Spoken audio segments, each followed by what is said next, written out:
Hi everyone, welcome to my review of David Fincher's Fight Club in 1999. Another David Fincher review, and it's been probably 3 weeks since I reviewed The Game, Michael Douglas. That's a film that I didn't like. I thought, it was very, very disappointing for me. But yeah, the other three Finchers I've seen includes, of course, Fight Club, 1999, and basically, yes, I'd seen this before many, many times. This was my first Fincher film that I saw, when I was, quite young actually. I got the DVD and I would watch it quite a lot actually. I really loved it. And, I've always loved this film. There's a spoiler. This is absolutely stunning. And this, of course, is one of the most popular films of all time. Most rankings put this near the top at least, as well, Fincher's. But IMDb, it's number 10. Now, that is popular. Seven, is in the top 30, I believe, still. And yes, so this has got an 8.8, and it's just critically though, it's not that successful in that sense. It's not that popular. Critically, it's got 66, I believe, on Metacritic. Critics, like Roger Ebert even, didn't like the film. It was very, it's quite controversial and yeah, very divisive. You could say still is among critics really, but it's more general public and kind of just casual, not just casual, but any sort of person really will say that this is a good film at least. I don't know, maybe people don't like it, but which is fine, of course. But really, one of the most popular films, and it's probably one of them films, say like Back to the Future, or Star Wars, maybe that people. It's hard. I've never really encountered someone who hates this film. So yeah, basically, very very popular, and basically, yeah, I watched this film tonight, rewatched it. The last time I saw it was January last year. So I had an energy drink and I watched this on Blu-ray, which I actually picked up a couple of weeks ago. And really, it's shocking that I never had this Blu-ray until now. But yes, basically this film follows Edward Norton, and he's never named actually, so I can't tell you his name. Just an unnamed narrator. He narrates the film, and he has this white collar job, and basically very unhappy really in it, and it's a job that just kind of is one of them ones where it's just you go through the motions and everything, and he suffers from insomnia, so very relatable, and yeah, basically he goes to his doctor and everything, and they don't really help him. Which is the case, very true to life, and something that you can relate to most levels, really. And yeah, basically, he doesn't get the help he needs, so he goes to these meetings, for different things, illnesses and everything, and that's the first half an hour or so is that he's going to these different things. He meets very early on Meatloaf, plays a character called Bob, and it's very very funny stuff there. And basically, he also meets Marla, played by Helena Bonham Carter. Now she's in this film. She's one of the main characters, as basically Edward Norton's love interest. It's basically a love triangle between her, Edward Norton, and Brad Pitt, who plays Tyler Durden. Now, basically, yes, that goes on in the film, and basically, Edward Norton's character, he goes to these meetings and he finds this kind of cathartic experience with going to these meetings, and it kind of helps him with his insomnia. And he does these things where he kind of cries and everything and lets it all out basically, and it's like an addiction to him. Basically, for quite a long time, this covers, and he goes to all these things. He lies, about having different illnesses and stuff. But yes, so does Marla, the character that he meets, and basically that's how they meet each other, and it all unfolds from there. He also, once he meets Tyler Durden, played by Brad Pitt, wonderfully. That is the rest of the film. They form, of course, Fight Club. Now, of course, it unfolds over the rest of the film, and it eventually, it goes into this thing called Project Mayhem, and it all escalates really in the second half, especially. But yes, basically, Fight Club is something you don't talk about, and you basically join up, and it's this kind of underground sort of these underground fights and everything, and it's kind of like a way of life, in the end, and yeah, that is the basic plot. But of course, the themes, that David Fincher explores. Of course, Jim Oll's script is absolutely masterful, and of course he'd work on that. And David Fincher, directs this film to perfection.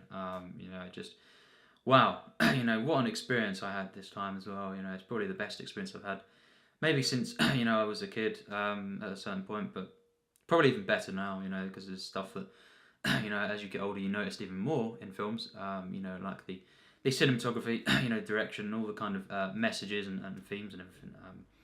Many different themes, that this film explores. Of course, consumerism and just capitalism in general. It deals with that, and as well, just mental illness. It really explores that. In such a depth. And it's very true. And as well, just many other different themes. And just the way it does this. The way Fincher explores these films. It's just absolutely perfect. It's just he's in full control here. Of this film. He's in more control here than he really, for me, has been with all the other films I've seen. Because yes, here's a spoiler. For the ranking, this is the best I've seen from Fincher. And I don't imagine that will change. There's ones like Zodiac and kind of Benjamin Button that I thought, they could be fairly close, but really after this rewatch, maybe it's just because it's jumped up so high again. It's hard for a film by Fincher to top this for me personally. It just does everything right and more. And it's just combining the artistic side of everything with just pure, just fun throughout, thrills. It's just absolutely wonderful, this film, and as well, of course, Fincher is known for his dark films. Now, dark and grimy kind of films. Seven. It's probably easy to compare it to Seven. This came out after Seven, and I thought that was a masterpiece. But for me, this is just leagues ahead of that. And it's kind of course, his films would really are. They're a lot of dark and grimy films, kind of thing. But this one is different. It's hard to explain at times, but it just.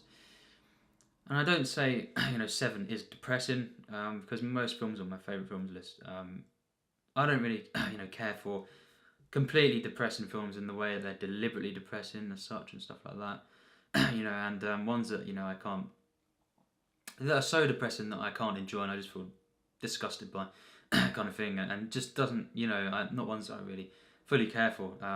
David Fincher does this better than most, but Seven is not really that. But there's a couple of moments in that that are maybe a bit more towards the side of depressing than dark. I'd say this film is dark, but it's more, and it is, of course, it's got the locations that are disgusting and grimy again, trademark, and of course the dark colour tone, but really it's more of a disturbing, brutal kind of harsh film than it is dark and depressing kind of thing. And I wouldn't say Seven is completely depressing, but it's more towards that than say this is, because this is more the way it's shot and edited and everything, and the way it narrates. Edward Norton narrates the film. Just the whole, the way it's executed is more, say, Goodfellas, esque than kind of Seven or most of his other films are. It's more of an energetic film, in that sense, and it's more of it's got the ironic stuff in there, the comedy. That's one of the things that separates it. It's very much a comedy, kind of pulpy, energetic film from Fincher. The way he combines that with his dark edge and his the undertones, is just the perfect kind of Fincher film, really.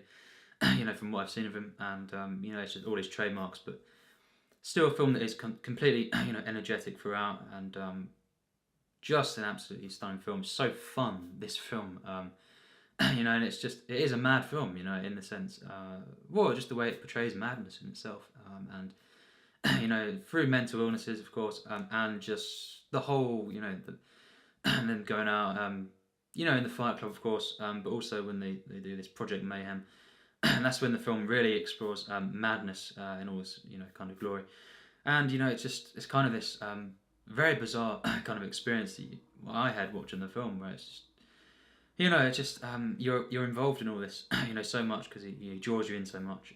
The film escalates continuously until the very ending scene, which is just one of the best endings in cinema. And yes, basically it keeps going and going, and it just becomes almost out of control. But David Fincher, of course, is fully in control. So the madness that is just so much on screen, and all these different things the issues that he raises, and all the kind of the explosive, thrilling scenes. you're part of this and you get so on edge, but it just comes to a conclusion. It's just wow, and yeah, it just he's in full control of this. It never becomes out of hand, but it really is a unique experience. It's kind of just it's still, after watching this and combined with the energy drink that I had, just really on edge kind of thing. But just fully, immersive. Just again, like Seven, full of heart. And not a film that's cold in any way. I could understand. Maybe, if someone could say at moments, the Social Network is cold. I don't feel that really. Maybe on the surface I do. It is a bit, like this, a bit distant at times. But that's mainly the kind of the purpose of that film. But this one is not like that. It's much more. I think his earlier ones are a bit more like this. Just the warmth, the kind of the charm to it, more than this kind of. Yeah, more of his. Not practical films, but you know what I mean. Maybe. Yes, this one is much more kind of just pulpy. Just more out there, kind of energetic, kind of, and it's just full of heart in this film. The characters are some of the best characters in cinema.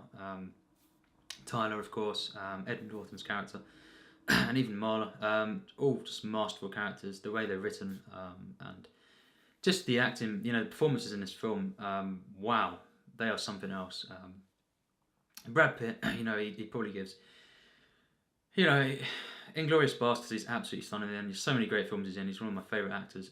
Certainly today, working today, and just, I think maybe The Tree of Life, gives a more pure performance, one that is more, affecting, you could say. And but I think this film is, the one where his character is his best character really is played, and the one that most people remember him for, and just a stunning performance, off the charts really, and Edward Norton really gives him a run for his money, because Edward Norton in this film is just stunning, absolutely masterful in this film, of course, the unnamed protagonist, and Marla as well, played by Helena Bonham Carter. She is a wonderful actress, she really is, and yeah, she's been in some, of course, Tim Burton films that, not all Tim Burton films are great, as most people, even his fans would know, but she was good in Dark Shadows, I think. She wasn't that bad in that.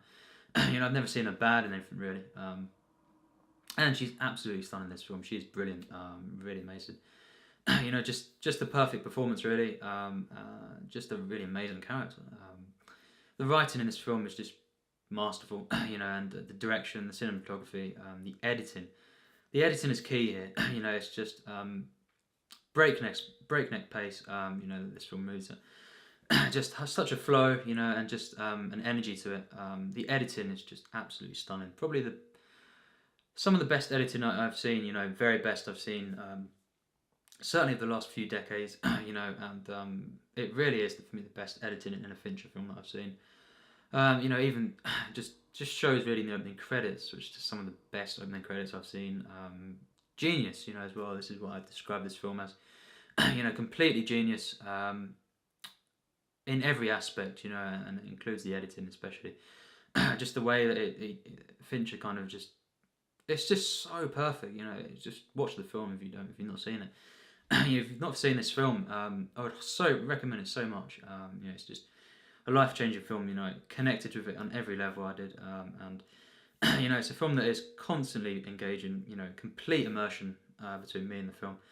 And I was in this world, and the one that I really, really cared for, all these characters, all the messages, pretty much all the messages in the film, what they were saying, I basically agreed with, on many levels, not of course going around, causing trouble and everything, but the actual what they were saying about, capitalism, in general, just working life and kind of, yes, the way they portrayed. Mental health and everything, and how most of the time you don't get help and all this kind of stuff. It's very, very true. So true, and just fully connected with this film, and such on the edge feel that just has such an effect. Even afterwards, just fully kind of on edge after the film in all the best ways, and just. Perfection, really, for me, cinematic perfection. It's beyond that though. It's just, it's just one of the most mind-blowing films ever. And I absolutely love this film.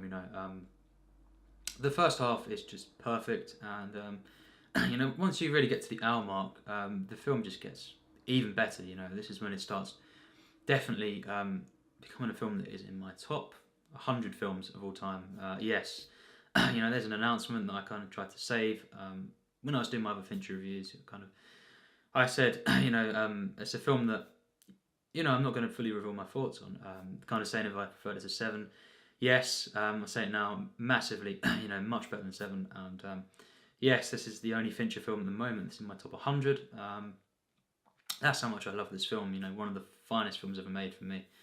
It's just wow, what a film. On every level. The way it elevates as well. Moments, and just the way there's constant collaboration.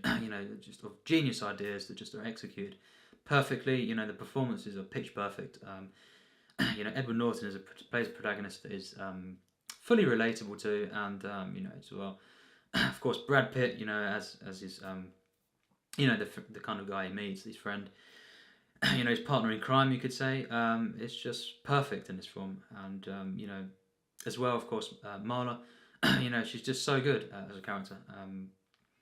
As I say as well, Meatloaf, so good in this film, and Jared Leto as well. He's just amazing as well when he's in the film, and I absolutely love. What a thing that I don't hear a lot of people talking about. It's just the enjoyability and the kind of bizarre definitely warmth of this whole team that forms. The Fight Club team.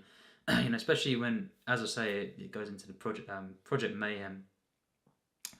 While they are doing the stuff that is just mental and kind of just killing people and everything, just causing mayhem. The whole, the heart and the warmth of the film and the enjoyability of the whole, the camaraderie and everything with the characters. This is where it's at its height, through this team and very ironic kind of warmth to it and the kind of enjoyability. But this is, when it really comes into its own, it's just one of the most enjoyable films that I've ever seen. Certainly of the last few decades. It's just one of the finest for me.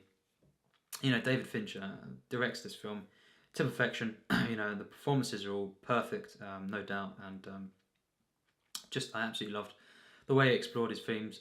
Fincher, and the script is perfect by Jim Oles, and it just comes together perfectly, really, in every act. And then when you get to the end. One of the best uses of kind of pop music, rock music. Where Is My Mind by the Pixies? Perfect. A kind of moment that's really always been kind of ingrained in my mind.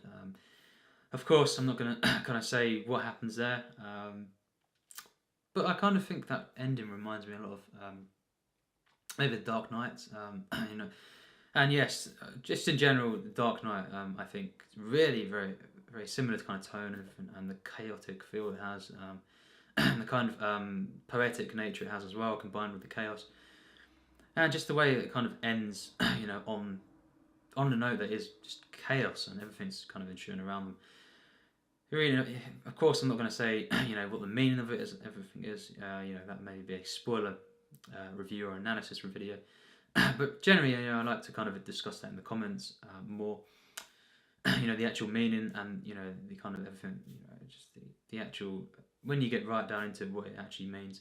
But what it means for me, is very very deep and everything, and just the way Fincher constructs this film and explores all these themes masterfully. These characters, of course, especially Tyler, are kind of these embodiments of these ideas to such a perfect degree. It's just mind blowing. The action scenes are in this film when they're there. The fight scenes, some of the best fight scenes I've seen ever, and just all of the chase scenes and everything, just so thrilling. This is a thriller, a masterful character study. It's of course a social commentary. It's such a masterful degree. The way he does it, and of course it's a comedy, kind of satire at times. You could say just there's so many things, but it is just. This Fight Club, it's just so unique, and as a complete film, an experience. What it is, it's just one of the best, absolutely one of the best for the last few decades, another reminder why 1999 really gives 1994 a run for its money in terms of the best year of that decade. All these films that I've reviewed, and you've got Toy Story 2, you've got, just so many great films. The two best films, being ones I'm not going to say yet. I'll say one of them, Magnolia. And it's just such an amazing year, it really just makes me think this could be the best year of the 90s. Factor in, you've got this film as well. There's just so many great films coming out this year. And yes, of course, for me, this is a masterpiece. And cinematic perfection from start to finish. So overall, I think I'd have to give The Fight Club. Of course, it gets full marks, as I've said. And, it gets above the tier 3 masterpieces. It goes beyond that. 7 didn't get into my plus tiers, despite how really perfect that film was for me. I absolutely love 7. And, it's just a stunning film. But this one, goes into my plus tiers. And as I've said, it gets in, beyond tier 3 and actually beyond tier 2. This is into my top 100, and it's actually for me 100% plus tier 1. So that is, one of my absolute favourite films. It's just an absolutely stunning film, and just cinematic perfection. It really is mind-blowing film. I connect with it on every single level, and just even just the whole madness of it all is just so enjoyable and kind of on the edge of your seat, but just on edge as well. A very disturbing film at the same time, and kind of it is dark and twisted at times, but it's more of a as well. It's very very different to 7 in the way that the characters are in this dark world that he creates. Fincher. It's kind of it's hard to explain because in 7 they are still kind of at times commenting a bit more on this kind of society and everything, the dark world. But in this one, it's much more of a direct, not attack, but definitely a comment on this sort of thing. Even though they do live, and accept different dark locations and everything, grimy, disgusting world that they are in at times. It's very very different. It's kind of more like, definitely more like Goodfellas. I keep comparing it to that, but it really is, like that. And of course, Goodfellas inspired so many different films. And not just the way they're shot, but just the whole tone of it, and the way that films are narrated and stuff. So it's kind of like that. I have to kind of compare it to Goodfellas. It is like that, more than the other Finchers I've seen, and it does. David Fincher explores his themes, so well throughout this film. It's mind blowing, from a writing standpoint as well as just every other level. Visuals, the spiritual feel that it has, throughout the film, and it's an absolutely thrilling film from start to finish. One that is completely immersive for me, and I loved all the characters in this film, the relationships, just the satire in this film is so effective, and just this whole love triangle that goes on in the film, just all the comedy as well, and then you've got the kind of gradual development of this team, that are involved in Fight Club, and then the Project Mayhem, all the way up to the very chaotic and poetic ending. It's an ending that really you just go wow. Up until that point, the film had just been so good, perfect, and you got the ending which just tops it all really. Just wow, the ending is just so good, just epic ending. This really is an epic film. It has that feel, and just so focused, in its narrative, and of course, there are twists, and I've not mentioned the twists, at all, up until this point, and I won't do. I'm not going to spoil it, but adding that fact, the fact that there are twists, especially towards the end, they're just kind of bonus, really, isn't it? And how good them twists are, and when you rewatch the film again and again, it's just one that really changes a lot of things as well, but not really. It still says the same sort of things. It's just there's different clues throughout that you think, of course, of course it was that, and of course that had to be, and it's kind of one to, it's inevitable, the kind of twists that happen, but they're still very very shocking, and it's hard to believe as well in that way. But this is, of course, it has got its fantastical feel as well, and that's great. I love films like this, dreamlike, at times, or more nightmarish in this film, but a beautiful one at that, and poetic. You know, the way that he moves the camera, to the editing, to just the whole tone of this film is just so perfect, never broken, and the narration, the kind of just the storytelling is just so good. Epic film, absolutely love it. If you've not seen it, watch this film. Blu-ray as well. You know, this is not the best of Blu-ray.